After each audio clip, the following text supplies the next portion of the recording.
साधू संतांच्या विचाराशिवाय दुसरं गोष्टच नाही. कारण संतच असे एक आहे ते तुम्हाला शेवटपर्यंत घेऊन जातील. कारण तुम्हाला माहितीये का, देव म्हणजे हा कोर्ट आहे, न्यायाधीश, आणि त्या न्यायाधीशाचे वकील म्हणजे संत आहे.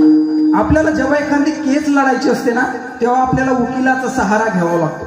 आपण असं नाही लढू शकत. मग तो वकील जेव्हा आपल्या कोर्टात याचिका दाखल करतो, जेव्हा आपल्या बाजूला जे प्रूफ असेल, एव्हिडन्स असेल ते स्थापित करतो, त्यानंतर मग त्याच्यावर निकाल लागतो. तसं हे आपल्या मानवी देहाचं जेव्हा आपण जीवन जगत असताना काय जे पाप, काय गाठुडं बांधून ठेवतो, जे म्हणजे कुठल्याही कामाचं नसतं.